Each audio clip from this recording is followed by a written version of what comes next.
Tanggal sa pwesto ang 12 pulis na sangkot umano sa pananakit sa ilang bagong destinong kabaro nila sa Basilan. Nirelieve din po sa pwesto ang mahigit 6 na pupang pulis kasama ang battalion commander. Balitang hatid ni June Veneracion.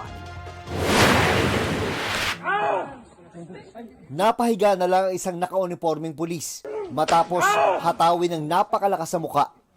Tila nawalan pa siya ng malay. Sa isa pang video, makikitang nakaluhod naman ang isa pang pulis. Pinitik-pitik ang tenga niya. Sabay sinikmuraan ng 2 lalaki. Kita ang mga pasasahita sa mga sinaktang pulis. Habang inasikaso ng medic ang iba pa sa kanila.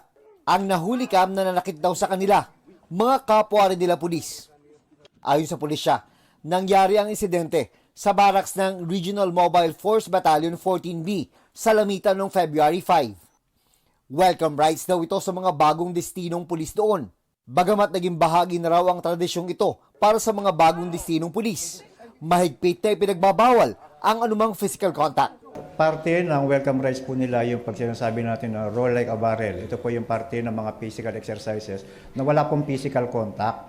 Nandiyan din po yung pag-push up, roll like a barrel, pag-duck walk. Ito po yung mga physical initiations na exercise lang po kung na-considered po siya. Isinailalim sa physical at mental examination ang mga nasaktang PNP personnel.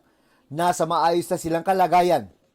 Sa tala ng PNP, 129 ang mga bagong assigned na pulis na isinailalim sa Basic Internal Security Operations Training.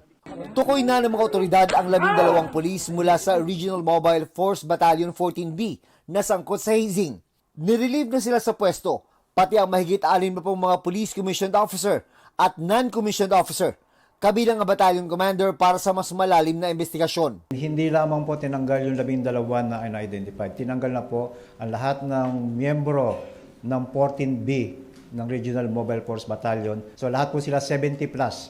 Sila po lahat ngayon ay administratively relieved po. Nagsasagawa na rin ng sariling investigasyon ang National Police Commission. Wala raw po ang anumang uri ng hazing sa PNP. Tiniyak nito ang mabilisang investigasyon.